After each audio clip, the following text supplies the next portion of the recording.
Hello friend, आपका स्वागत है हमारे चैनल साइबर एजुकेशन में। फ्रेंड, आज के इस वीडियो में हम लोग बात करने वाले हैं बिहार डीएलएड एग्जाम 2020 के बारे में। फ्रेंड, हम लोग आज के इस वीडियो के माध्यम से बिहार डीएलएड से संबंधित पीवीआई क्वेश्चन को देखेंगे। तो इस वीडियो को शुरू से लेकर लास्ट तक देखते रहिए और सबसे पहले इस वीडियो को अपने दोस्तों के साथ ज़्यादा से ज़्यादा शेयर कर दें ताकि सभी कैंडिडेट के पास इस वीडियो के माध्यम से जानकारी मिल पाए। चलिए फ्रेंड, हम लोग वीडियो को स्टार्ट करते हैं।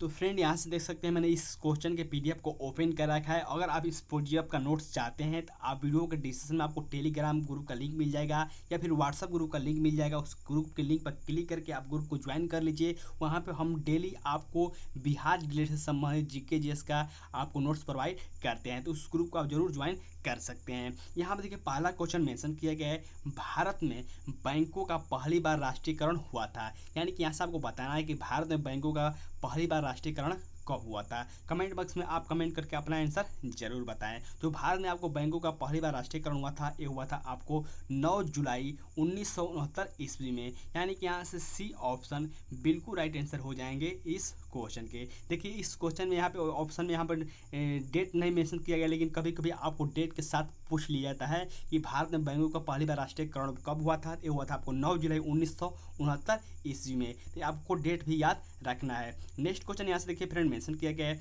जनसंख्या के आकार के दृष्टि से भारत का सबसे छोटा राज्य कौन है। आपको बताना है कि जनसंख्या के आकार के दृष्टि से भारत का सबसे छोटा राज्य कौन सा है। यहाँ आप देख सकते हैं 4 ऑप्शन बताए गए हैं। इन्हीं में से आपको कमेंट बॉक्स में आपको प्रत्येक क्वेश्चन का आंसर बताना होगा। इसका राइट आंसर हो जाएगा सिक्किम। ठीक है, यानी कि यहाँ से ए ऑप्शन बिल्कुल राइट आंसर हो जाएंगे इस क्वेश्चन से। अब देखिए इस क्वेश्चन से संबंधित हम लोग कुछ इंपॉर्टेंट पॉइंट को देख लेते हैं, क्योंकि यहाँ पर देखिए एक स्टेट का नाम आ चुका है और मैंने बताया था कि जब भी आप क्वेश्चन पढ़ रहे होंगे उसमें अगर आपको स्टेट का नाम आता है तो उससे संबंधित आपको कुछ इंपॉर्टेंट फैक्ट को याद रखना है। जैसे कि सिक्किम की राजधानी कहाँ है, तो वह है आपको गंगटोक। इसके प्रेजेंट टाइम पर अभी चीफ मिनिस्टर कौन है, तो वह अभी प्रेम सिंह तामांग। इसके प्रेजेंट टाइम अभी गवर्नर कौन है, राज्यपाल कौन है, तो आपको गंगा प्रसाद। तो ऐसे करके आपको हर क्वेश्चन संबंधित आपको कुछ पॉइंट को याद रखना चाहिए।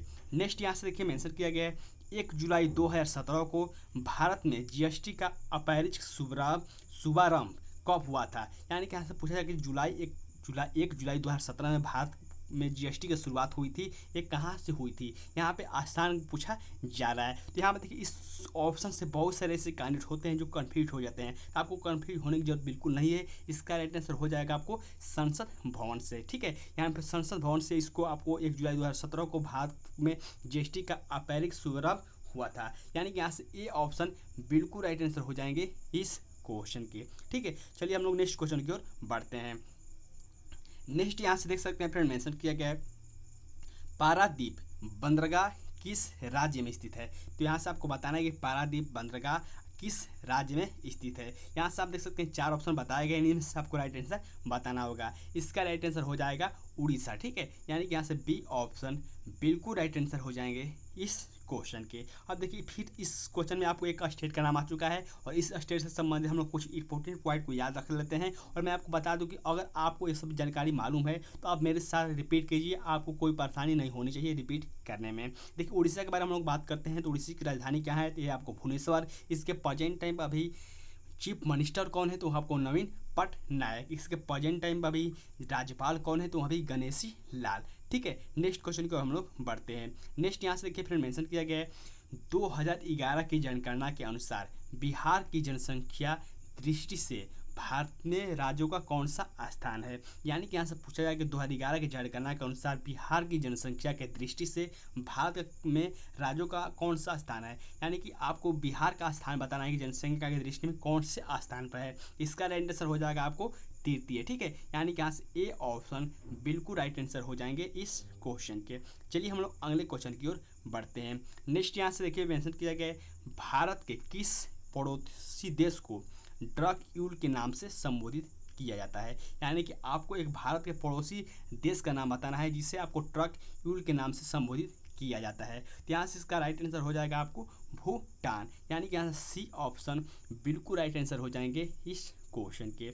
एक बात मैं यहाँ से और बता दूं फ्रेंड, बहुत सारे ऐसे कैंडिडेट होते हैं जो नीचे कमेंट करते हैं या फिर हमारे व्हाट्सएप पे भी बहुत सारे कमेंट देखने को मिलते हैं जो बोलते हैं कि डेली आप वीडियो अपलोड कीजिए। लेकिन आप सभी कैंडिडेट से रिक्वेस्ट है कि वीडियो को हमेशा लास्ट तक देखा कीजिए और दोस्तों के साथ ज़्यादा से ज़्यादा शेयर करें। जितने ज़्यादा बच्चे जुड़ेंगे उतने ही आप सभी कैंडिडेट को पढ़ने में मज़ा आएगा और मुझे भी आपको बताने में कोई दिक्कत नहीं आएगी। ठीक है, यहाँ पर देखिए नेक्स्ट क्वेश्चन मेंशन किया गया है, किस संविधान संशोधन एक्ट के तहत मतदाताओं की आयु 21 वर्ष से घटाकर 18 वर्ष की गई थी। यानी कि किस संशोधन में आपको संविधान संशोधन में एक्ट के माध्यम से 21 वर्ष जो आपको वोट देने का अधिकार था वो आपको घटाकर 18 वर्ष कर दिया गया था। ये था आपको 61वां संविधान संशोधन। ठीक है, यानी कि यहाँ से ए ऑप्शन बिल्कुल राइट आंसर हो जाएंगे इस क्वेश्चन के। चलिए हम लोग अगले क्वेश्चन की ओर बढ़ते हैं। नेक्स्ट यहाँ से देखिए बहुत ही इंपॉर्टेंट क्वेश्चन है और यहाँ देखिए मेंशन किया गया भारत में प्रथम बार राष्ट्रपति शासन कब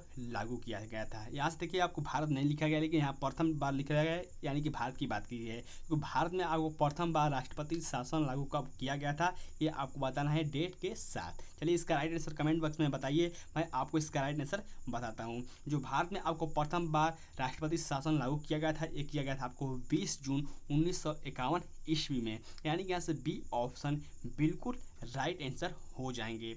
नेक्स्ट यहाँ से देखिए मेंशन किया गया है 2011 की जनगणना के अनुसार उत्तर प्रदेश की जनसंख्या भारत की जनसंख्या कितनी प्रतिशत है। यानी कि जो 2011 में जनगणना हुई थी उस जनगणना के अनुसार उत्तर प्रदेश की जनसंख्या भारत की जनसंख्या कितना प्रतिशत है ये आपको बताना है। इसका राइट आंसर हो जाएगा सी 16.50। ठीक है, यानी कि यहाँ से सी ऑप्शन बिल्कुल राइट आंसर हो जाएंगे इस क्वेश्चन के।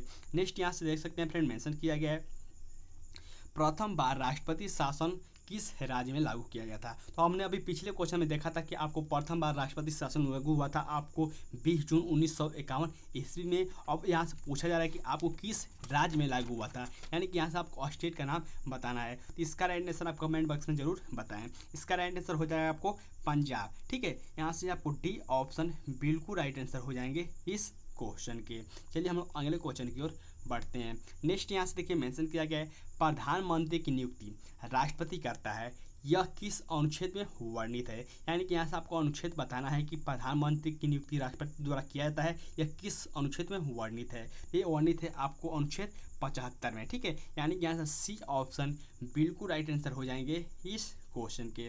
नेक्स्ट यहाँ से देखिए मेंशन किया गया है अर्जुन पुरस्कार की नगद राशि है, यानी कि जो आपको अर्जुन पुरस्कार है इसमें नगद राशि कितनी दी जाती है यही आपको बताना होगा। यहाँ देखिए बहुत सारे ऐसे कैंडिडेट होते हैं जो यहाँ पे कंफ्यूज हो जाते हैं इसके राशि में, और तो मैं आपको कंफ्यूज होने की बिल्कुल जरूरत नहीं है। जो आपको अर्जुन पुरस्कार में राशि दी जाती है वो आपको दी जाती है 5 लाख रुपए। ठीक है, यानी कि यहाँ से डी ऑप्शन बिल्कुल राइट आंसर हो जाएंगे इस क्वेश्चन के। कभी कभी आपको ये भी पूछ लेता है कि ये किस क्षेत्र में दिया जाता है अर्जुन पुरस्कार, तो ये दिया जाता है आपको खेल क्षेत्र में, और इसकी शुरुआत कब हुई थी तो ये हुई थी आपको 1961 ईस्वी में। तो इसको भी आप बिल्कुल याद रखेंगे। नेक्स्ट यहाँ से देखिए मेंशन किया गया है सुनील गावस्कर ने निम्नलिखित में से कौन सी पुस्तक लिखी है। यानी कि यहाँ से देखिए 4 पुस्तक के नाम बताए गए और इन चारों पुस्तकों में से बताना है कि सुनील गावस्कर ने कौन सी पुस्तक लिखी है। तो यहाँ पर सुनील गावस्कर के द्वारा लिखी गई थी आपको सनी डेज, यानी कि यहाँ से सी ऑप्शन बिल्कुल राइट आंसर हो जाएगा। और यहाँ पे देखिए ई ऑप्शन लिखा गया है तो यहाँ से सी ऑप्शन बिल्कुल राइट आंसर हो जाएंगे।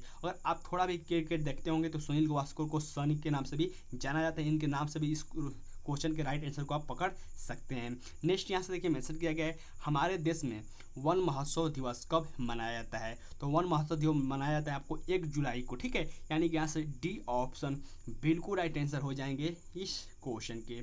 नेक्स्ट यहाँ से देखिए मेंशन किया गया है इनमें से कौन सा वस्तुनिष्ठ प्रश्न की परीक्षा में उत्तर पत्र को जांचने के लिए प्रयुक्त होता है। यानी कि जो आपको ऑब्जेक्टिव क्वेश्चन आते हैं इनमें से कौन सी उत्तर पुस्तिका है जो कि आपको जांचने के लिए प्रयुक्त किया जाता है, तो होता है आपको OMR। ठीक है, यानी कि यहाँ से बी ऑप्शन बिल्कुल राइट आंसर हो जाएंगे इस क्वेश्चन के। चलिए हम लोग अगले क्वेश्चन की ओर बढ़ते हैं। नेक्स्ट यहाँ से देखिए मेंशन किया गया है राष्ट्रपति शासन, उस राष्ट्रपति शासन में राज्य का प्रमुख शासन संचालक कौन करता है।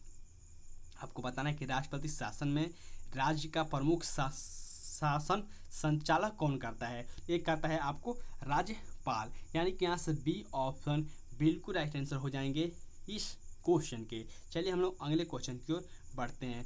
नेक्स्ट यहाँ से देख सकते हैं फ्रेंड, मेंशन किया गया है सूर्य मंदिर स्थित है। तो सूर्य मंदिर बहुत ही फेमस है जो कि आपको स्थित है कोणार्क में, यानी कि यहाँ से बी ऑप्शन बिल्कुल राइट आंसर हो जाएंगे इस क्वेश्चन के। कभी कभी आपको ये भी पूछ लिया जाता है कि ब्लैक पगैडा के नाम से किस मंदिर को जाना जाता है, तो सूर्य मंदिर को जाना जाता है। और कभी कभी ये भी पूछ लिया जाता है कि आपको जो ब्लैक पगैडा मंदिर स्थित है कहाँ पर स्थित है, तो उस समय भी आपको कोणार्क पर ही टिक करना होगा। नेक्स्ट और यहाँ पर देखिए लास्ट क्वेश्चन शायद है, यहाँ पर देखिए मेंशन किया गया है सबसे कम अवधि यानी कि मात्र 5 दिन तक केंद्रीय मंत्री बनने का रिकॉर्ड किसके नाम पर है। यानी कि सबसे कम अवधि में जो 5 दिन तक केंद्रीय मंत्री बने थे उनका रिकॉर्ड है, और कौन से मंत्री का नाम यहाँ से आपको बताना होगा। तो यहाँ से देखिए 4 ऑप्शन बताए गए, कमेंट करके आप जरूर बताइए। मैं आपको राइट आंसर बताता हूँ, इसका राइट आंसर हो जाएगा आपको HR खन्ना, जो कि मात्र आपको 5 दिन के लिए आपको केंद्रीय मंत्री बने थे। यानी कि यहाँ से बी ऑप्शन बिल्कुल राइट आंसर हो जाएंगे इस क्वेश्चन के। तो फ्रेंड आज के इस वीडियो के माध्यम से हमने टॉप 18 क्वेश्चन को देखा है जो कि आपके एग्जाम के लिए, बिहार डीएलएड के लिए बहुत ही इंपॉर्टेंट है। और वीडियो के नीचे कमेंट करके आप बता सकते हैं कि आपने 18 क्वेश्चन में से कितने क्वेश्चन का राइट आंसर दिया हुआ है। तो फ्रेंड ऐसे ही आप हमारे चैनल पर बने रहिए और वीडियो को देखते रहिए, और जो भी आपको क्वेश्चन होते हैं किसी भी क्वेश्चन से संबंधित, कोई भी आपको टॉपिक संबंधित, वीडियो के नीचे कमेंट करके आप बराबर पूछ सकते हैं। तब तक के लिए बाय फ्रेंड, जय हिंद।